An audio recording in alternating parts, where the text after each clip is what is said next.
Hello dear friend, आप सभी का इजी लर्न में स्वागत है। आई होप आप सभी अच्छे होंगे। और आज हम लोग डीएलएड फर्स्ट सेमेस्टर के तृतीय प्रश्न पत्र जो कि साइंस है हमारा, उसके बारे में देखेंगे। इससे पहले आपको फर्स्ट क्लास में सिलेबस के बारे में डिस्कशन कराया गया था।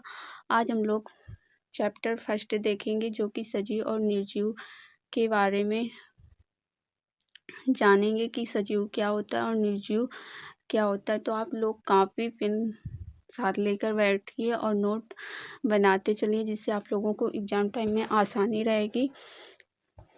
क्योंकि जो हमारा साइंस का एग्ज़ाम होता है वो 25 नंबर का होता है और इसमें कुल जो समय हमारा होता है वो 1 घंटे का होता है।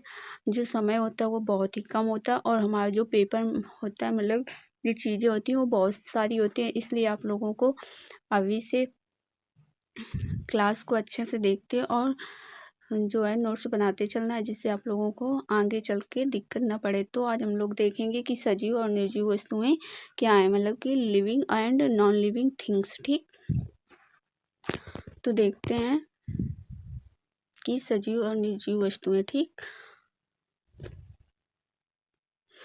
संसार जो हमारे संसार में है, जो आसपास हैं, उनसे रिलेटेड हम लोग जानेंगे कि सजीव क्या होता है और निर्जीव क्या होता है। ठीक है, तो सजीव वस्तुएं जो होती हैं वो पक्षी होते हैं, पौधे होते हैं, जीव जंतु कीड़े, ये जो होते हैं हमारे, ये सजीव होते हैं। ठीक,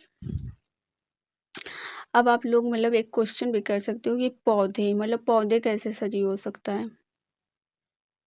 पौधे कि पौधा कैसे सजीव हो सकता है।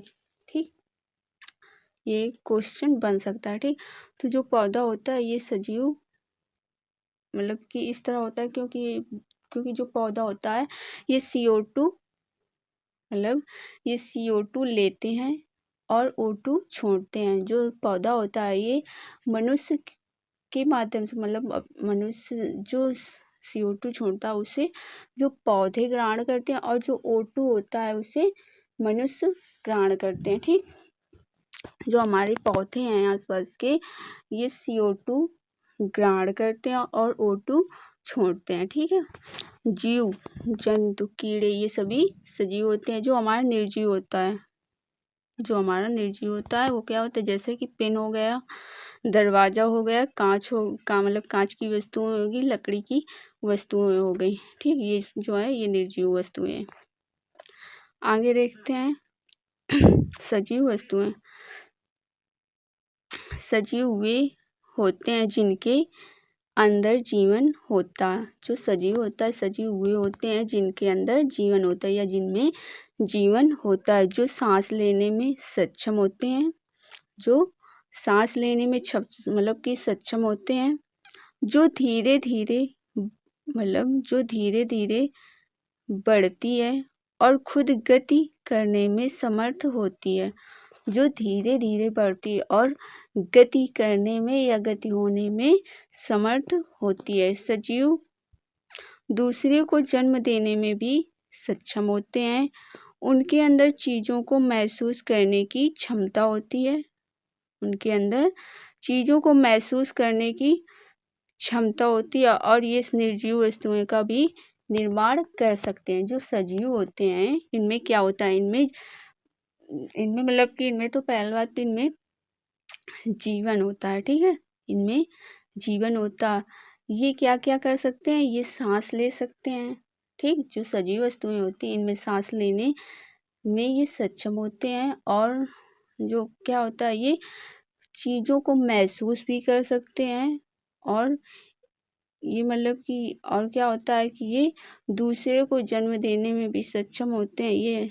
ये सजीव वस्तुएं होती हैं। ठीक, आगे देखते हैं। एग्जाम्पल के तौर पे देखिए, जैसे एग्जाम्पल जो हमारे सजीव के एग्जाम्पल है वो जैसे है कि मनुष्य पौधे जानवर पक्षी कीड़े कवक बैक्टीरिया शैवाल प्रोटोजोआ आदि, ये जो है ये सजीव के उदाहरण है। ठीक, आगे देखिए सजीव वस्तुओं के गुण। क्या देखेंगे, सजीव वस्तुओं के गुण। क्वालिटी ऑफ लिविंग थिंग्स, जो पहला नंबर है इस सजीव का गुण मतलब उसे देखेंगे। सजीव वस्तुएं स्वयं गति करती हैं। जो सजीव वस्तुएं होती हैं वो स्वयं से गति करती हैं। नंबर 2, सजीव समय के साथ वृद्धि करते हैं। मतलब जो सजीव वस्तुएं होती हैं उनका समय के साथ साथ उनका जो विकास होता है, मतलब कि वृद्धि करते रहते हैं या विकास होता रहता है। ठीक। नंबर 3, सजीव ऊर्जा के लिए सांस लेते हैं। जो सजीव वस्तुएं होती हैं वे ऊर्जा के लिए सांस लेती हैं। ठीक, वे ऊर्जा के लिए सांस लेती हैं। सजीव नए जीव को जन्म देने के लिए प्रजनन करते हैं। जो सजीव वस्तु होते हैं वो नए जीवों को जन्म देने में प्रजनन करते हैं। नंबर 5 देखेंगे, सजीव अपशिष्ट पदार्थों को बाहर निकालने के लिए उत्सर्जन करते हैं। नंबर 6 है, सजीव बाह्य वातावरण के प्रति प्रतिक्रिया करते हैं। जो सजीव वस्तुएं होती हैं वो बाहरी वातावरण के लिए भी प्रतिक्रिया करती हैं। नंबर 7 जो है ये इसमें देखो है, ये स्वयं को परिवर्तित कर सभी परिस्थितियों में अनुकूलित रहते हैं। ये स्वयं को परिवर्तित करके सभी परिस्थितियों में अनुकूलित रहते हैं।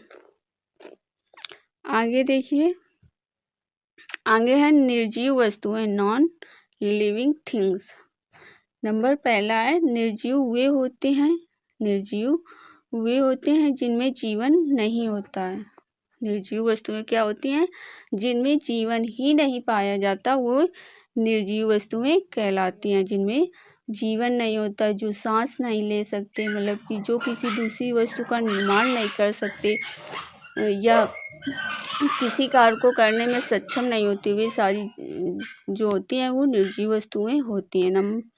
उसके बाद देखिए, जो सांस लेने में सक्षम नहीं होते और वे खुद गति नहीं कर सकते, इन्हें भोजन की आवश्यकता नहीं होती है, वह या प्रकृति को महसूस नहीं कर सकते। मतलब जो निर्जीव होते हैं वो क्या क्या है, ना तो ये सांस ले सकते हैं और ना ही ये खुद से गति कर सकते हैं, इन्हें भोजन की भी आवश्यकता नहीं होती और ये ना तो प्रकृति की किसी भी चीज को महसूस कर सकते हैं।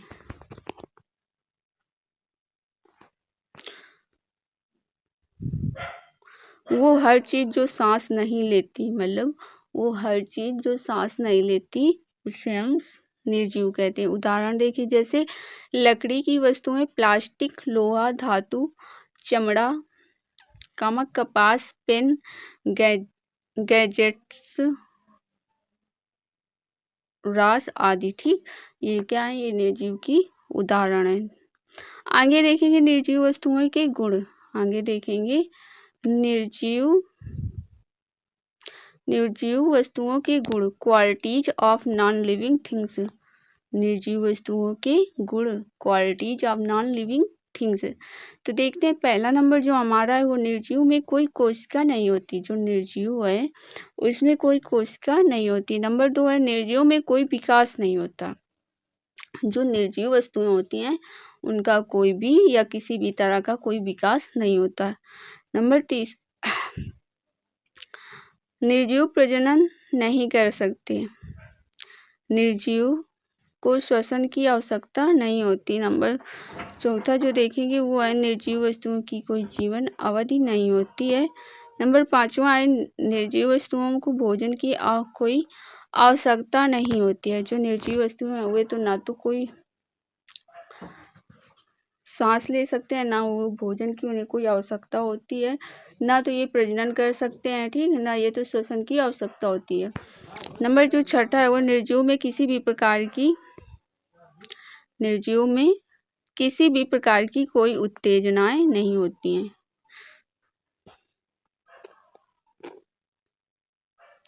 वो हर चीज जो सांस नहीं लेती वे निर्जीव कहलाते हैं। जैसे कि लकड़ी की वस्तुएं, प्लास्टिक, लोहा, धातु, चमड़ा, कपास, पेन, गैजेट, रास आदि, ये जो होते हैं ये निर्जीव के उदाहरण हैं। ठीक, आगे देखिए,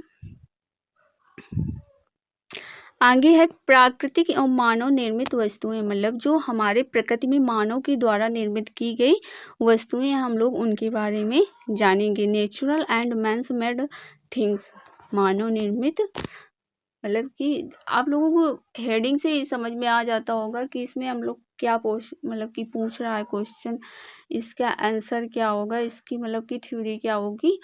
तो आपको कोई भी चीज़ मतलब कुछ भी है तो वो रटना नहीं है, चीज़ों को समझते हुए चलना है। अगर रटोगे तो वो चीज़ भूल जाती है, कुछ टाइम के बाद वो चीज़ें भूल जाती हैं। और अगर समझ के चीज़ों को करोगे तो मतलब कि लॉन्ग टाइम, लंबे समय तक चीज़ें हमें याद रहती हैं। ठीक, तो देखेंगे natural and man made things, जो वस्तुएं हमारे वातावरण में हमारे चारों ओर पाई जाती हैं, जो वस्तुएं हमारे वातावरण में हमारे चारों तरफ पाई जाती हैं उसे हम प्राकृतिक कहा जाता है, उसे प्राकृतिक कहा जाता है। और हमारे चारों ओर अनेक वस्तुएं ऐसी होती हैं जिसे मानव में अपनी चीज़ों का आसान करने के लिए बनाया जाता है। हमारे मतलब और हमारे चारों ओर अनेक वस्तुएं ऐसी हैं जिसे मानव में अपनी चीज़ों को आसान करने के लिए बनाया जाता है। तो समझ में आ गया होगा, प्राकृतिक एवं मानव निर्मित वस्तुएं, जो वस्तुएं हमारे वातावरण में हमारे चारों तरफ पाई जाती हैं उसे प्राकृतिक कहते हैं। और हमारे चारों ओर अनेक वस्तुएं ऐसी होती हैं जिन्हें मानव में अपनी चीज़ों को आसान करने के लिए बनाया जाता है। तो आई होप आप सभी को natural and man made things की डिफिनेशन समझ में आ गई होगी। अब एग्जाम्पल देखते हैं, जैसे पेड़ पौधे, जीव जंतु, समुद्र, नदी, तालाब, फर्नीचर की वस्तुएं, कांच की वस्तुएं आदि। ये जो एग्जाम्पल है ये क्या है, ये मानव द्वारा निर्मित वस्तुएं, मतलब ये मानव के द्वारा निर्माण की गई वस्तुएं हैं, या कह सकते हो कि ये मानव के द्वारा बनाई गई वस्तुएं हैं। ठीक, इन्हें निम्न प्रकार से समझ सकते हैं, जैसे कि पहला नंबर है प्राकृतिक वस्तुएं, दूसरा है मानव निर्मित वस्तुएं, तीसरा है अन्य मानव निर्मित वस्तुएं। ठीक, तो आई होप आप सभी को यहाँ तक सारा कुछ क्लियर हो गया होगा और समझ में आ भी गया होगा। ठीक, आगे मिलते हैं नेक्स्ट क्लास में, तब तक के लिए bye bye, take care, see you soon.